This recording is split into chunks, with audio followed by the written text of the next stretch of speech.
Olá, jovens! Aqui é o professor Douglas Sattler, da UFVJM. Hoje vou falar para vocês sobre o empreendedorismo social e formação de professores.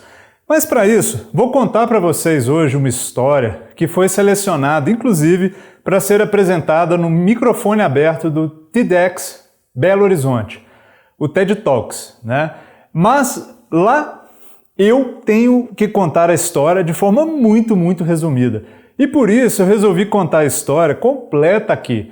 Se ficar comigo até o final, vocês vão entender como essa ideia de empreendedorismo social pode trazer grandes benefícios para a formação de professores e para os processos de ensino e aprendizado.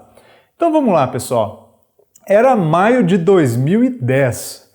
Uma semana após conhecer a Lilian, minha esposa, na cidade em que a gente morava, Belo Horizonte, eu passei num concurso público, para professor do curso de licenciatura em Geografia da UFVJM, em Diamantina, que a gente pode falar que é a capital do Vale do Jequitinhonha.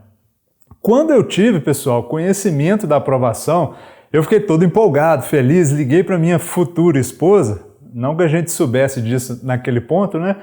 E falei para ela, passei no concurso. E ela ficou muito feliz, me parabenizou e demonstrou sua alegria, felicidade. Só que aí depois de uns 20 segundos de alegria, ela se tocou e meio assustada ela falou assim, perguntou uma coisa que ela já sabia. Mas você vai ter que morar em Diamantina? E é isso mesmo, pessoal. Eu fui morar em Diamantina. Cidade maravilhosa, patrimônio mundial da Unesco, tem uma beleza do seu patrimônio histórico, né? O patrimônio da cidade colonial, as paisagens, cachoeira, Serra do Espinhaço, tudo isso é muito contagiante. Então eu fiquei muito empolgado. Com o passar do tempo, eu já comecei a perceber que a minha vida acabou ficando entre BH e Diamantina. A maior parte dos finais de semana eu percorria quase 600 quilômetros, isso é a distância ida e volta, viu, gente? E na época uma estrada assim, perfeita, né? Maravilhosa, um tapete, né? Vocês sabem como é que é, né? Isso aqui. E quando era possível, a Lília vinha curtir o final de semana em Diamantina, mas a maior parte do tempo eu ficava indo e voltando. E com o tempo isso começou a se tornar um problema, porque estava ficando muito cansativo, né? Eu vivia na estrada, praticamente quase todas as semanas, morava longe da família, enfim. Mas à medida que o tempo passava, eu percebi que o desafio profissional que estava diante de mim ali era muito maior do que esses percalços de morar longe da família, da namorada. A UFVJM, ela tinha acabado de nascer. Ela era resultado aí de um processo de expansão muito ousado dessas universidades federais aí para o interior desse Brasil. E eu, assim como muitos outros colegas, saía de um grande centro, Belo Horizonte no caso, e de uma grande universidade, a UFMG, para trabalhar num contexto assim completamente diferente. Então, quando eu cheguei, não tinha um gabinete, não tinha um laboratório, um prédio para trabalhar e tudo ali estava um pouco improvisado. Isso lá em 2010, viu, gente? Diamantina mesmo não tinha muita estrutura para receber tantos novos professores, técnicos e estudantes. Então era difícil encontrar um lugar bom para morar, para alugar. A oferta de serviços na cidade era bastante precária para a demanda que estava surgindo ali. A internet da cidade era péssima, assim. Então vários aspectos que complicavam bastante a vida para quem mora na cidade, né? Mas por outro lado, participar da construção de um projeto de desenvolvimento regional do tamanho que é o UFVJM, era fascinante, né? Então isso me motivava muito. E eu entrei num curso que formava professores. O ambiente que eu encontrei ali no curso, ele era também diferente de qualquer outro que eu já tinha vivenciado. Os estudantes, na maioria, eles vinham de famílias muito carentes. Eram a primeira geração, para vocês terem ideia, da família deles, né? Que tinha a oportunidade de entrar na universidade. Então isso realmente é um choque, é uma coisa importante, diferente.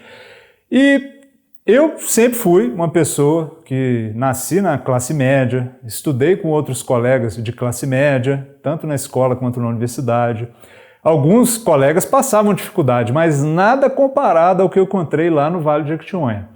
E a frustração era grande, porque eu sentia que eu era compreendido apenas por uma pequena parte da turma. Mas talvez a maior parte dos alunos eles não estavam se sentindo contemplados pelo modelo de ensino que eu aprendi na UFMG e nos outros lugares que eu tinha passado, nas minhas experiências como estudante. E no início eu não tinha a menor ideia do que eu ia fazer, né? Pois na mesma sala de aula você encontrava alunos muito bem preparados e dividindo classe com outros que tinham muita dificuldade de aprendizagem. E isso é uma realidade aí de muitas universidades do Brasil. E eu já tive estudantes, só para vocês terem ideia, né, que tinham uma dificuldade assim, absurda, até mesmo para compreender frases, parágrafos, então era uma coisa muito complicada. E essa realidade que eu estou traçando, ela não é exclusiva minha, né? Agora, por outro lado, hoje a gente tem um espaço muito mais democrático nas universidades públicas. E eu ficava muito pensativo, né, incomodado, né, eu queria fazer um bom trabalho, eu ficava pensando, poxa, o que eu vou fazer? Como é que eu vou conduzir minhas aulas? E engraçado, eu sempre me considerei um palestrante muito bom. Então eu não estava acostumado com parte da minha turma assim, completamente desinteressado em relação ao que eu estava falando. Só que eu sabia que a culpa não era dos estudantes. Havia alguma coisa errada ali e estava muito difícil de entender. Bom, um certo dia, um professor, colega meu, ele falou sobre algo que ele tinha escutado. Ele falou assim, ó, gente, na sala de aula nós temos que parar de martelar em cima daquilo que deixa os estudantes frustrados. E a gente tem que focar nossos esforços em coisas que façam mais sentido para os alunos.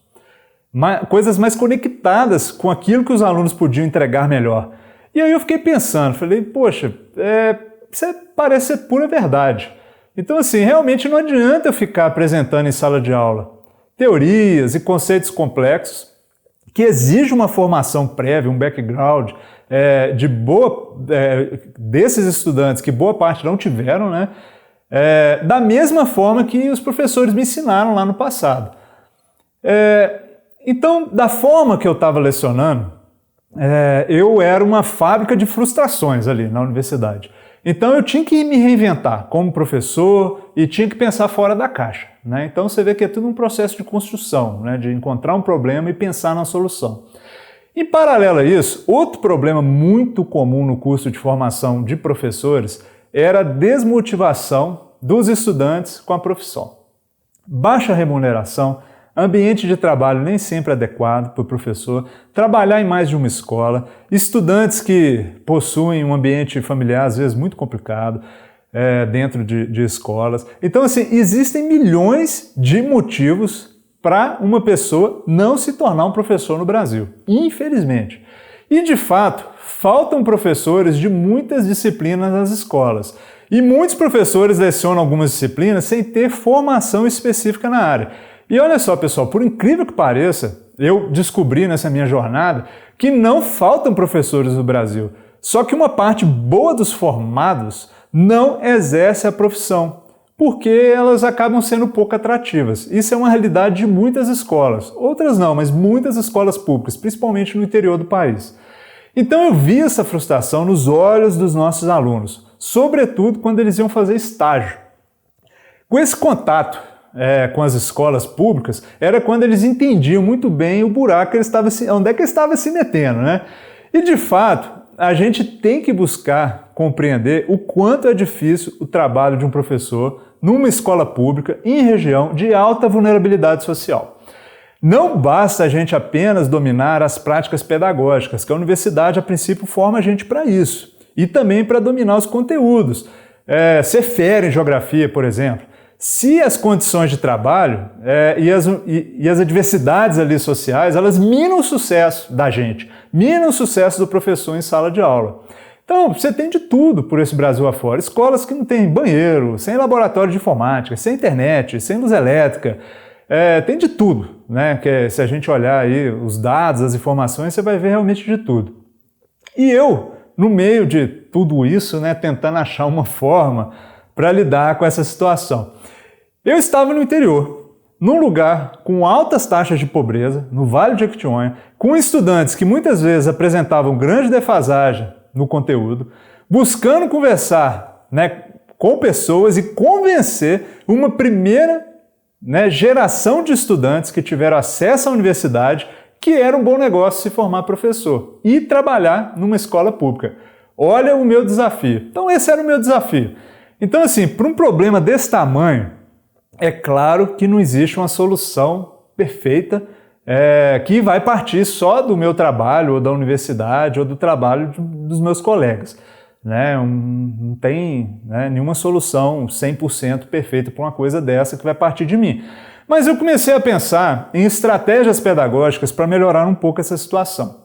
E aí, gente, foi a partir dessa inquietação toda que surgiu um projeto que foi até selecionado pelo TED Talks Belo Horizonte para ser falado no Open Mic, que é para formar professores empreendedores sociais. Na geografia, a gente chama ele carinhosamente de Geografia em Comunidade. Então, o que era esse projeto? Esse projeto ele busca desenvolver na prática habilidades do empreendedorismo social na formação de futuros professores. Essas ações empreendedoras, elas consideram não somente o ambiente ali da escola, mas a gente desenvolve em toda a comunidade que a escola está inserida. A escola pública mesmo, ela é um ambiente, na minha opinião, e eu aprendi isso, ela é muito democrático. E ela tem uma atmosfera completamente diferente de uma escola privada. No projeto a gente viu que a escola pública era o local ideal para reunir talentos, principalmente por ser um espaço aberto e acolhedor, ela acolhe. Quem nunca aí participou de uma festa junina ou foi votar numa escola pública já é um lugar tradicionalmente aberto numa comunidade, as pessoas conhecem, muita coisa gira em torno ali da escola pública. Então, formar lideranças empreendedoras para atuarem nessas escolas, no coração da comunidade, poderia trazer ganhos.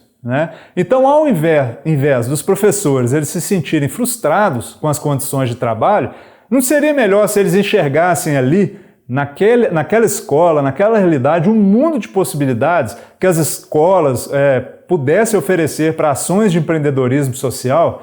E era isso que a gente começou a treinar as pessoas a enxergar. Então, nesse projeto, os estudantes eles são instigados a interagir com uma determinada comunidade e escola. Eles vão passar a entender as suas rotinas, a rotina da escola, a dinâmica ali da comunidade, interagem com os atores sociais, com os professores, com a direção, com lideranças comunitárias, pais de alunos. Olha que vivência rica que esses estudantes têm ali na comunidade. E a cada semestre a gente monta uma proposta de intervenção, seja na escola ou na comunidade. Sempre após ouvir bastante as demandas, estudar bastante as demandas da comunidade. A gente tem que fazer tudo de forma muito participativa. E nesse processo, a gente começa a entender a força que um grupo disposto a colocar uma ideia na prática tem, e como também é possível buscar parcerias com membros de escola, comunidade, prefeitura, setor privado, universidade. Então tudo isso é muito forte. E aprender a diagnosticar problemas, ouvir, ter uma atitude empreendedora, montar um projeto coletivo, reunir parceiros em torno de uma ideia, de um sonho, tudo isso é parte da dinâmica de um projeto que mescla empreendedorismo social com a formação de professores. E os resultados, gente, são bastante animadores, não apenas pelas melhorias e os benefícios gerados para as comunidades, mas muito mais pela formação de líderes que são capazes de replicar esse tipo de experiência muitas vezes ao longo da vida deles e a enxergar uma nova forma de se relacionar com os problemas da escola ou da profissão. Nesses últimos anos, eu posso citar muitas conquistas desse projeto. A gente fez muita coisa bacana. A gente reformou o jardim da escola, a gente construiu o parquinho da escola por meio de um crowdfunding, de uma vaquinha virtual, instalação de luz na escola, a escola não tinha luz elétrica, criação de oficinas, de roteiros ecoturísticos, muita coisa. Mas eu vou descrever como exemplo aqui uma experiência especial do projeto que trouxe grande mobilização e trouxe resultados muito interessantes para ilustrar esse papo nosso aqui, tá bom? A gente fez no bairro Cidade Nova, em Diamantina, uma oficina de planejamento para entender as demandas, ouvir a comunidade. Então a gente convidou todos os setores ali da comunidade. A gente convidou os professores, pais de alunos, artistas que deram uma palhinha lá pra gente, foi muito legal. Após uma série de atividades, a gente descobriu, né, que uma das maiores demandas ali daquela comunidade era a reconstrução da ponte. Era uma ponte que era o único acesso à comunidade e também o único acesso ao Parque Estadual do Biribiri, que é muito legal, né? Um ponto turístico fantástico, muito conhecido por causa da cachoeira, por causa da Vila do Biribiri, que é um lugar lindíssimo, enfim, recomendo vocês passarem lá. A ponte, na época, ela não tinha nenhuma segurança, não oferecia segurança nenhuma para carro, pedestre. Quando chovia, aquilo ali acumulava água, que virava uma bagunça, né? Dificultava a passagem de pessoas, era um problema real ali para aquela comunidade. E como um grupo de professores e estudantes lá da UFVJM ia viabilizar um projeto que era muito caro, isso que a gente ficava perguntando. Então, ninguém ali tinha 200 mil reais no bolso para chegar e fazer uma doação, né? A gente gostaria, mas não tinha. Então a gente fez algumas reuniões e montamos uma estratégia. E entendemos que esse dinheiro tinha que vir da prefeitura. Mas como que a gente ia mobilizar a prefeitura? Então era preciso criar engajamento na comunidade, para que a prefeitura se sentisse mobilizada. O que a gente fez? A gente passou de casa em casa, todas as casas, num mutirão e recolhemos assinatura de quase todos os adultos do bairro. Eu lembro que foi mais ou menos umas 500 assinaturas que a gente conseguiu colher num dia inteiro. A gente agendou uma reunião com o prefeito. E nessa reunião a gente levou 10 membros aleatórios ali da comunidade, cidadãos mesmo, que não tinha nada a ver com política, tudo, pessoas comuns. E levamos também todos os estudantes do projeto, eram 15 na época, né, todos com camisa, uniformizado, e a gente lotou a sala de reunião do prefeito. A gente entregou as assinaturas na mão dele, mostramos a urgência, explicamos, mostramos fotos, os moradores começaram a fala deles e a gente saiu de lá com a promessa de que seria atendido. Mas a gente não ficou satisfeito, né? A gente não parou por aí, a gente não podia deixar a mobilização morrer. A gente voltou em todas as casas para falar com todas as pessoas sobre a promessa que a gente tinha ouvido. A gente foi de casa em casa e falou: o prefeito prometeu que vai construir a ponte. A gente entregou um panfleto com os telefones de todos os canais da prefeitura, para as pessoas fazerem cobrança, questionamento, reclamação, para que aumentasse a interação ali daquela comunidade com a prefeitura.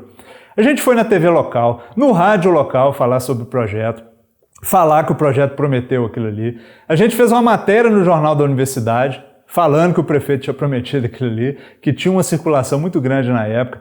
E aí, depois de toda essa mobilização, quase no apagar das luzes, virando mandato aí de prefeitura, eu já estava até um pouco desesperançoso, mas não é que aquela ponte saiu, né? Na virada, já tinha até passado a eleição municipal, no finalzinho saiu a ponte. E os estudantes, eles tiveram um aprendizado fantástico com essa atividade. Porque eles conheceram muitas pessoas, eles desenvolveram novas habilidades e construíram algo que possa dar sentido a uma carreira profissional, principalmente dentro de uma escola e dentro de uma comunidade, não é? Então, um projeto desse de empreendedorismo social com professores, ele tem grande potencial de ser replicado. Você pode fazer aí na sua cidade, você pode sugerir ao seu professor. Professores das universidades, eles devem pisar na comunidade, eles devem estar no chão da comunidade. A universidade, ela deve cada vez mais se estender para além dos seus muros, né? É um projeto de extensão. E essa relação com a comunidade deve ser de ganha-ganha. Tem que ser uma via de mão dupla, igual nesse projeto que eu acabei de relatar, não é? Bom, pessoal, então na formação de professores numa região de grande carência social, eu descobri que não adianta imaginar um patamar de aprendizado suficiente, ideal, que você espera que a turma tenha. Mas o mais importante, na minha opinião, que eu aprendi com tudo isso, é compreender de onde um determinado aluno, um grupo de estudantes partiram e o quanto que eles evoluíram. E essa diferença que importa na hora que eu avalio as turmas. E esse projeto me ajudou a trabalhar conceitos complexos na prática, aproveitando daquilo que os estudantes tinham de melhor para oferecer. Então isso criou engajamento em sala de aula, e eu nunca tinha visto tanto engajamento assim nas minhas aulas, igual eu estava presenciando ali. E, de fato, eu percebi que nas minhas classes, assim como em muitos outros espaços da UFVJM, que é uma universidade jovem, Aos poucos, a gente está ali no Vale do Jequitinhonha fazendo uma revolução silenciosa que vem ajudando a desenvolver essa região. Então, assim, por conta de projetos como esse, que eu incentivo muito que ele seja replicado, os nossos professores hoje da UFVJM, do curso de Geografia, eles chegam na escola mais motivados e melhor preparados, né, para que eles possam lidar com os problemas, com as limitações. Então, assim, eu aprendi que formar professores empreendedores sociais pode ser uma ferramenta muito poderosa para transformar tanta educação, tanta comunidade e, se multiplicada muitas vezes, transformar o país. E para fechar a história, né? Hoje, né, já sou casado, né, com a Lília. Após 10 anos de universidade, eu continuo peregrinando aí nessas estradas da vida, indo e voltando de Belo Horizonte, todo final de semana. Agora, porém, com uma certeza de que eu estou fazendo um trabalho muito, mas muito melhor que lá no início. Então, isso é realmente muito bacana.